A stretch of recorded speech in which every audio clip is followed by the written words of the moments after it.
Hello, Asta here and welcome back to my channel. So today I have a product review for you guys and I'm very excited to show you. So I'm reviewing a foundation today, and this foundation I actually accidentally got. I never planned on getting it because the description of this foundation just screamed for me that it's not gonna last on my oily T-zone, so I never bothered. But one of the days I went into the pharmacy and the girl offered me a little sample of this foundation, and I sure was like, why not just try it? And you know what, I tried and I loved it, and I decided to get a full bottle of it. So now I want to show you how it sits on the skin and do a full review as well as a wear test throughout today. So the foundation I'm going to talk about today is this Clinique one here, and it's the Even Better Refresh foundation. It's one of the newer foundations that they have released, and because it says hydrating and repairing, that for me was like, no, it's not gonna last, because anything that says hydrating, it doesn't last on my very oily T-zone and oily skin. So just let me tell you a little bit about this foundation. So on Clinique website, it says in the description that it's meant to be for dry combination and oily combination skin. It is 24-hour hydrating foundation with flawless full coverage and a natural finish, and creates a virtually poreless look, smooths and plumps for younger looking skin. So the main ingredients Clinique is claiming that this foundation has is hyaluronic acid and peptides, which help to plump the skin and make the fine lines disappear and also smooth the surface of the skin. Price wise, this costs $32 or 36 euro here in Europe, and you can get it in the major pharmacies and beauty departments as well. So you're also getting 1 fluid ounce of this product or 30 milliliters, which is not too bad. And this is how it looks. It's in a squeezy tube, so it's easy to get the product out. It also comes in 27 shades, which is not ideal, but not too bad compared to other companies. I got the shade called CN52 Neutral for myself because I have a little bit of tan on, so I wanted something darker for me. And yeah, let's just go straight into the demo of applying this foundation. For my face prep, I have nothing except for my primer, and I always use this primer here. It's the Ordinary Primer, High Adherence Silicone Primer. I absolutely love this primer. That's the only one that seems to work with my foundations, because I have combination oily skin, so I'm very oily in the T-zone, and because of this reason that I'm using this with every other foundation, I'm going to use it today with Clinique, just to be fair and have the same idea on how this foundation is lasting compared to my other one. So first off, I'm going to do one half of my face using a brush, and then another half of my face using a beauty blender or a beauty sponge, just for you to see the difference in actual coverage and application and how it looks like on the skin. So I'm starting with the brush, and the brush I'm using is the flat kabuki brush, and this one is from Smack Brushes. Any kabuki brush will do. So I'm gonna take some product at the back of my hand and I'm going to apply half of my face with this brush. So I just have a little bit of product out here, and I'm gonna just dip my brush into this product and start building this color up onto my face. Okay, so I can already see that this brush gives like a good medium coverage straight away. So it's lovely, it feels nice on the skin. So as you can see, it does a great job covering all the skin discoloration and imperfections that I have.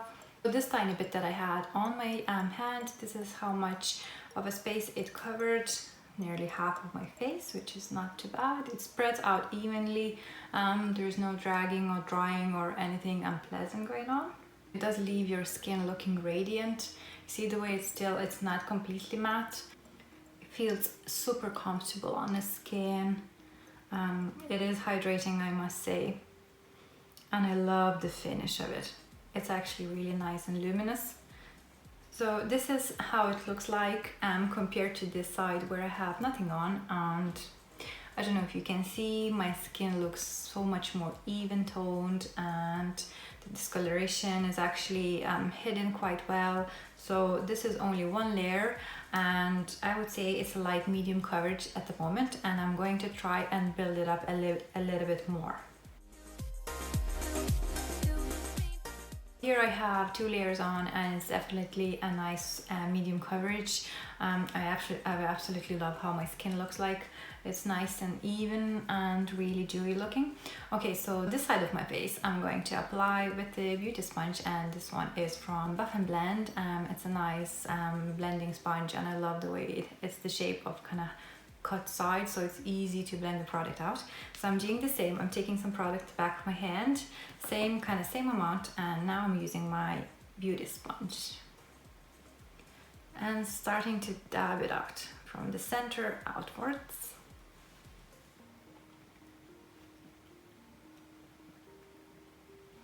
I can see straight away that the same amount of product gives me much sheer application. It's literally so natural looking at the minute. This time the sponge actually gave me very light coverage, for those days when you don't want a full-on makeup or you want more natural makeup, I think this foundation is great working with damp beauty blender because it gives you a lighter coverage. So this is one layer on the side. I don't know if you can see, I definitely can see a difference in the mirror between this side and this side. This is more natural, very light kind of coverage, and here is 2 layers and it looks quite medium, quite fullish coverage. So I will do another layer on the side and see if I can build it up using the beauty sponge.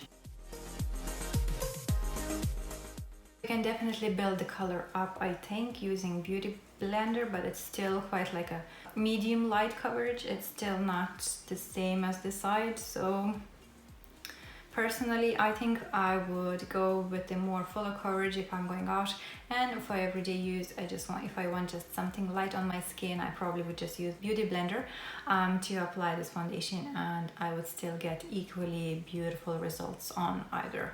So far I love how it feels on the skin. It's super light, you can't really feel anything on either side, so it does feel hydrating. It looks really dewy and luminous, like I don't have anything else apart my mattifying primer on my skin, and my skin does look really healthy and glowy. So now I'm gonna go off the camera and I'm gonna do the rest of my face, and I'll be back with you just shortly.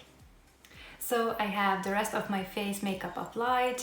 All the products went in beautifully on the foundation. Cream products, I used cream blush, and then I used powders, and I set my face, and everything just went in so nice. As you can see, the skin looks really healthy and shiny. Even though I actually used some powders on my face, the skin looks really good. Still feels very light. I don't feel anything on my skin at all, which is amazing.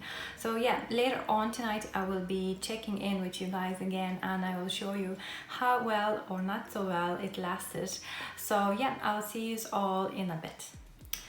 So I had my foundation on for about 8 hours. Yeah, it's nearly 8 hours.